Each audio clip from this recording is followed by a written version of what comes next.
La RTI, la BRVM et BC Bourse vous présentent Flash Bourse.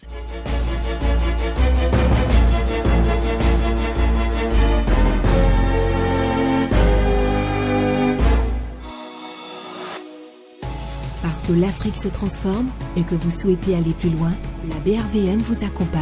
Pour vous, nous renforçons la dynamique de l'investissement et brisons les barrières pour mieux exploiter le potentiel économique de l'UEMOA. Parce que la technologie évolue, pour vous, nous créons de nouveaux produits et élargissons les horizons de placement.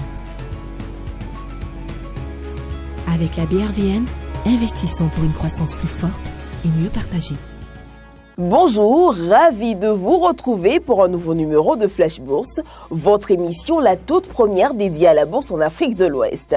Cette semaine, nous verrons les indicateurs du marché de la BRVM, l'analyse d'Ervin Kouassi de BC Bourse, le focus de la semaine, la cybermonnaie, et pour finir, votre séquence, comprendre la bourse et son fonctionnement. Cette semaine, l'indice BRVM10 est passé à 214,02 points, soit un repli de 0,12%, alors que l'indice BRVM Composite a gagné 0,35% à 236,90 points.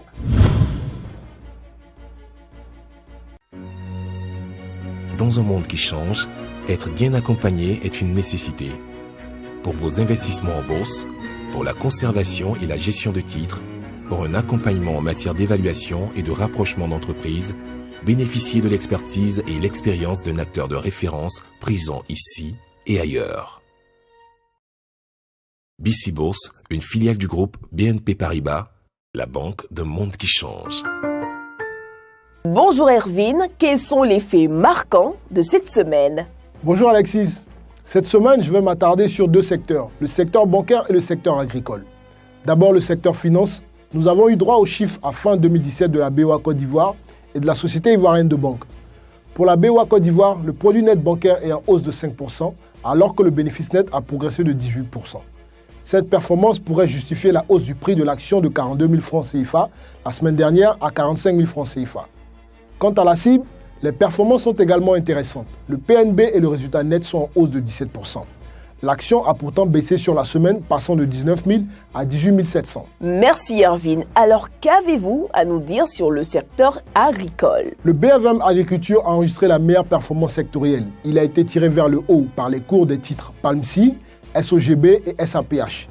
Il faut dire que depuis le début de l'année, les cours mondiaux de l'huile de palme et du caoutchouc brut sont plutôt orientés à la hausse. S'agissant de Palmsi, la moyenne des prix mensuels de l'huile de palme sur les 9 premiers mois de l'année est en hausse de 5%.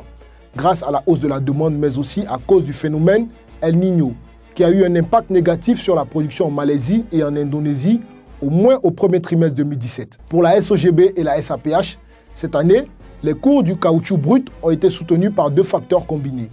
Les pluies torrentielles qui ont entraîné une baisse de production de caoutchouc en Thaïlande et en Malaisie, respectivement premier et troisième producteur mondial.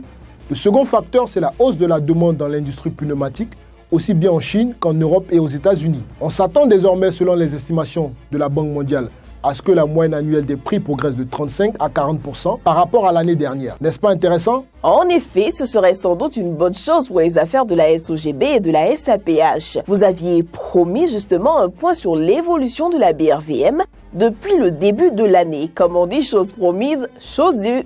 En effet, Alexis, soyez rassurés, je paye toujours mes dettes. Je suis rassuré, Ervin. Alors, intéressons-nous au graphique d'évolution annuelle de l'indice BRVM Composite depuis 2013.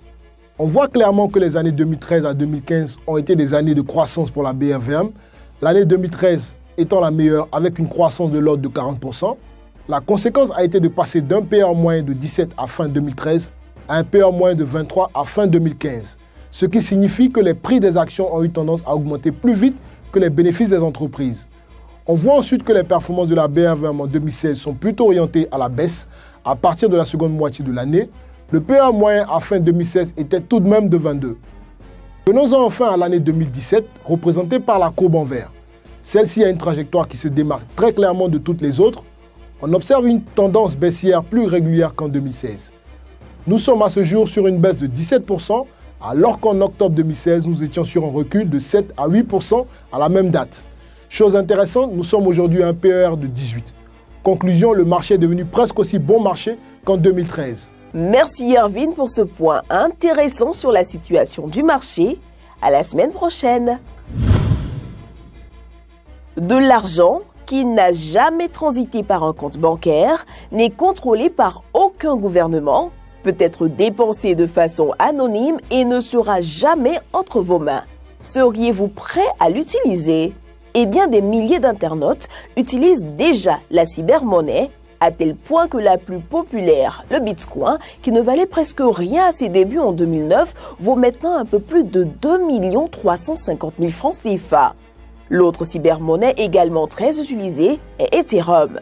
Les cybermonnaies sont numériques, décentralisées et échangeables à un taux comme le sont le dollar et l'euro. Elles sont également une valeur marchande qui fluctue en fonction du marché.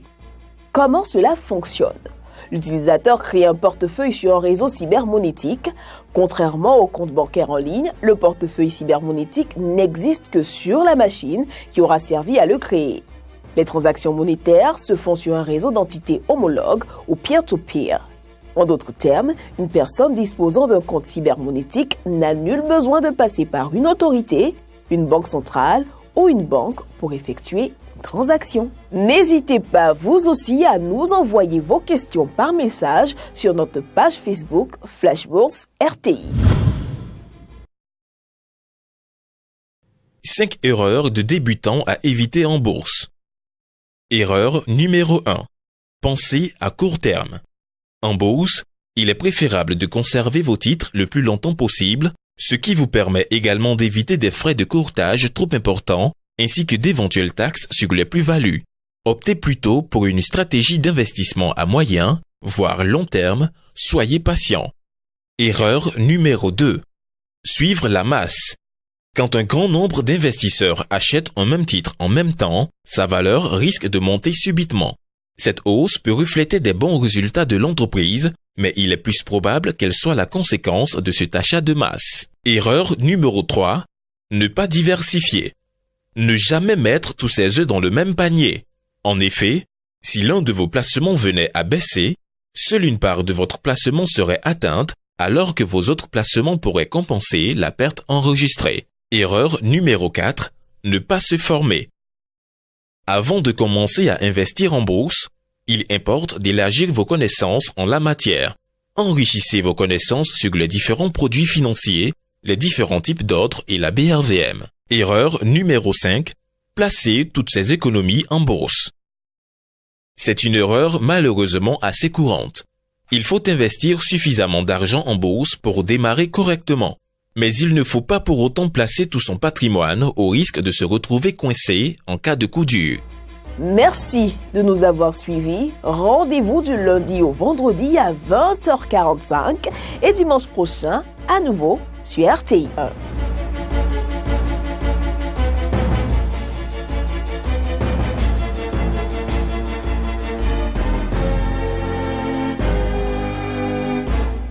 La RTI, la BRVM et BC Bourse vous ont présenté Flash Bourse.